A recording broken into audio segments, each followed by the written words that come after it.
Turn your books at page number 8, children. Let us move to exercise C and read the question now. Make sentences using the following group of words. So now we came to know that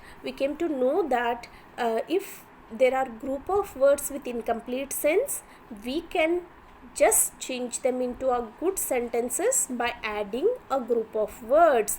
कोई group of words है जो incomplete sense मतलब पूरा meaning नहीं बता पा रहे, yes but some sense is there, then definitely we can add few more words to make the sentence to make it a good sentence. So let us try doing in that way.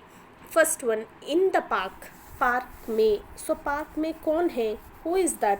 आप कुछ भी लिखिए. My grandparents are there in the park. My parents are walking in the park. The children are playing in the park. ऐसा जरूरी नहीं है.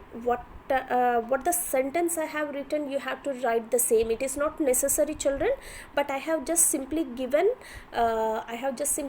an example for you that yes, you can write like this, but along with that I am sharing few more ideas so that you can use your own creativity and you can frame the sentences. But they should be grammatically छोटी छोटी जो बातें होती है उसको अच्छा से rules follow करते हुए आप small sentences easily आप फ्रेम कर सकते हो. Now my school. So simply my school. Yes, this is my school. I like my school very much. My school is very near from my house. ऐसा कुछ भी आप लिखिए. My siblings study in my school. There are so many teachers in my school.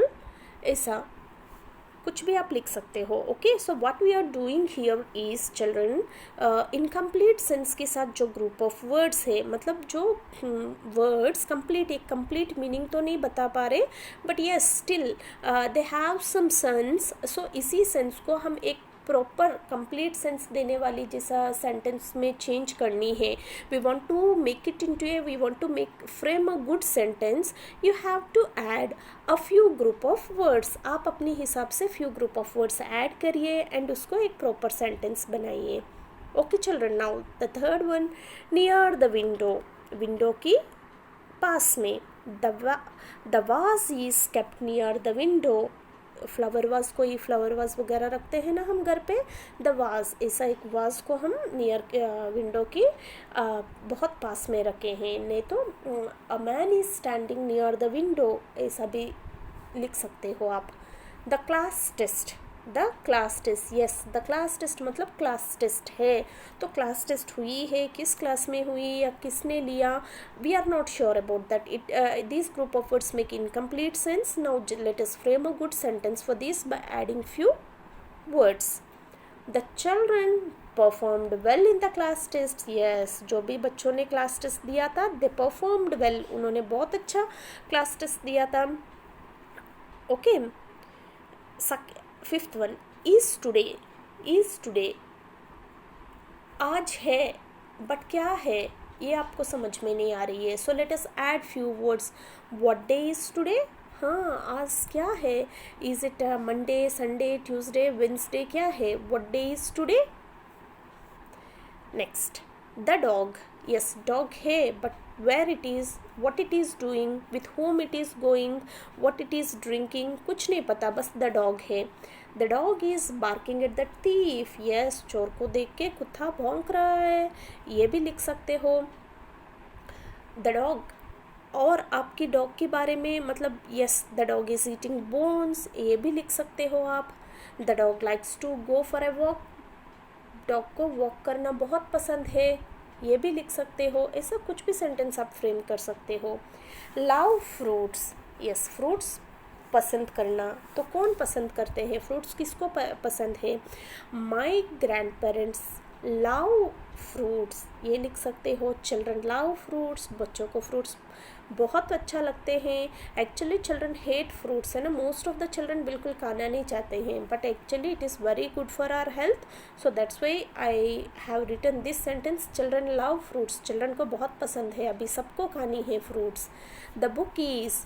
Yes, the book is, book है, but कहाँ है, क्या है, कौन सा बुक है, कुछ नहीं पता है. मीन्स द बुक इज़, ये जो ग्रुप ऑफ वर्ड्स है दे मेक इनकम्प्लीट सेंस नहीं है, इनकम्प्लीट है. So we are just going to add few words to make it a good sentence. The book is lying on my study table. वो मेरी book, वो particular book जिसके बारे में आप बात कर रहे हो, that is lying on my study table. वो मेरी स्टडी टेबल पे रखी हुई है.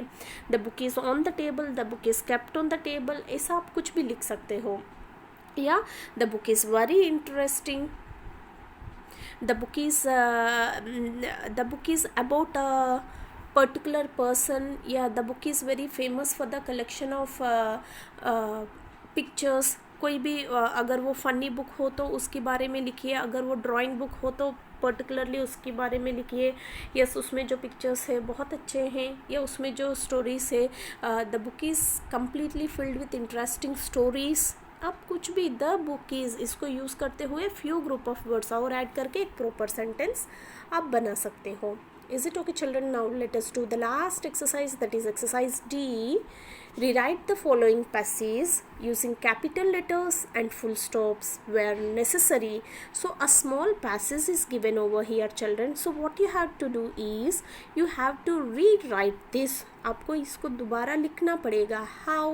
by using capital letters. yes, capital letters use करिए wherever necessary and full stops. इतना तो आपको आइडिया है कि हाँ कोई भी सेंटेंस कहाँ एंड होएगी, तो एंड जहाँ होता है उधर फुल स्टॉप यूज़ करेंगे, and immediately after full stop we will start with the capital letter. Where necessary, जहाँ ज़रूरत है उधर. ऐसा नहीं है हर 2-2, 3-3 वर्ड्स के बाद फुल स्टॉप रख दिया और कैपिटल लेटर से स्टार्ट कर दिया. No, the sentence should have a complete sense, then only you can end that sentence and immediately you have to start a new sentence. Let us see the passage. The Taj Mahal is in Agra. So first rule ही देखिए आप, the THE, T should be in capital. Taj Mahal, Taj और Mahal, T और M both should be in capital, is in Agra. yes, Agra is also a proper noun. you have to write all the proper nouns, the first letter of the proper nouns using a capital letter. yes, the Taj Mahal is in Agra हो गया. so either you have to place a full stop and we have to start the second sentence. It, so it may I capital, it is one of the wonders of the world. yes, we know that the Taj Mahal is one of the wonders of the world. इधर एक और sentence end हो गया, again full stop. It was constructed by the Mughal Emperor Shah Jahan. yes, who constructed it, children? Taj Mahal was constructed by, Taj Mahal को Mughal emperor Shah Jahan ने बनवाए थे, उन्होंने बनवाए थे. so it I capital. It was built in the loving memory of his queen Mumtaz Mahal.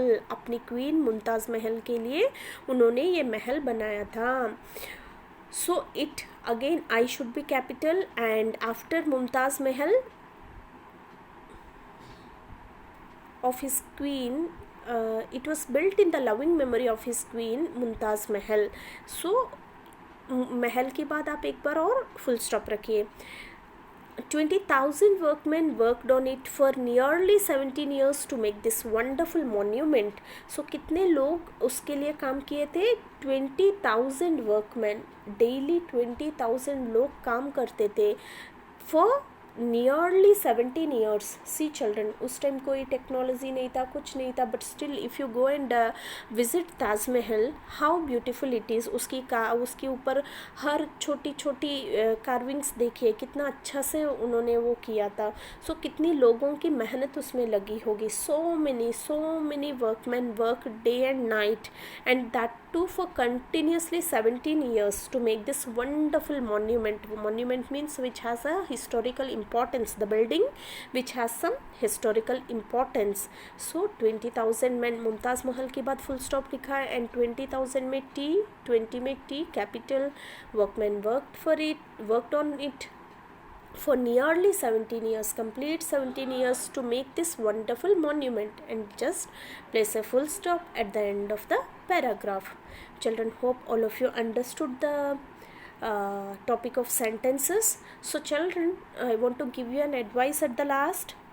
after watching the video, just try to do all the exercises on your own. आप खुद of the phones or whatever the electronic devices through which you are going to listen the video, just kindly off all those, then open your book and do all the exercises on your own. Okay, so what we have learned in this chapter, let's revise. What is a sentence? A group of words which makes a complete sense, and it should begin with a capital letter and end with a full stop, a question mark, or an exclamation mark.